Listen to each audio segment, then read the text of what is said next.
Modulus function क्या है? Modulus function क्या है?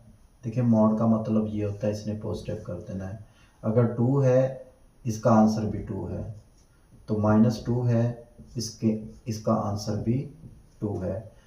अगर x इज इक्वल टू मेरे पास 1 है, तो मैं कह सकता हूँ कि x 1 भी हो सकता है और x -1 भी हो सकता है। यानी 1 का भी आंसर -1 आएगा और -1 का भी आंसर 1 आएगा। हम गलत सोच लेते हैं कि x की 2 वैल्यू आती होती हैं, हम ऐसे देख लेते हैं ना कि x मॉड है तो x बराबर होगा +-1 के, ऐसा सोच लेते हैं। लेकिन होता ये कि उसके अंदर वाली वैल्यू प्लस और माइनस उसके बराबर आती है।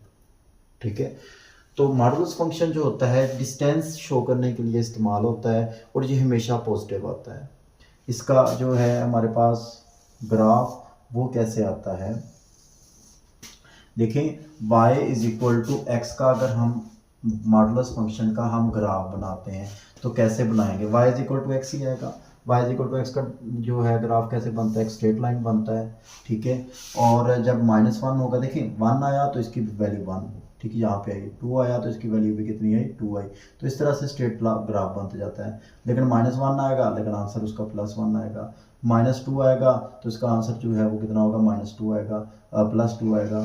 तो ये ग्राफ जिस तरह का उधर बनता है उसी तरह का इधर बनता है।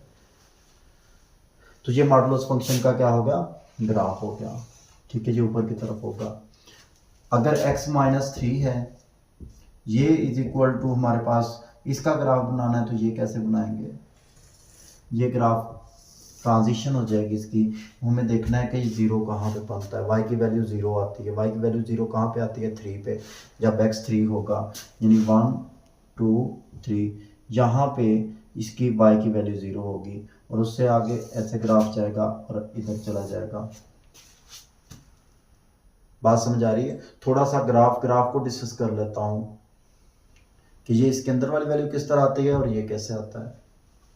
ठीक है, अगर x -3 +3 दिया हुआ है, ठीक है, तो इसका ग्राफ कैसे आएगा? इसका ग्राफ यहाँ पे तो 0 हुआ 3 पे, ये 3 था, लेकिन 3 पे 0 होना था, लेकिन यहाँ पे तो 0 हुआ, लेकिन +3 ऐड हो जाएगा, यहाँ से ग्राफ बनेगा इसका ऐसे, ये ऐसे जाएगा, इस तरफ जाएगा। ठीक है, यहाँ पे बनेगा जैसे इधर बनेगा, बिल्कुल वैसा ही इधर बनेगा। वो इधर वैल्यू पुट कर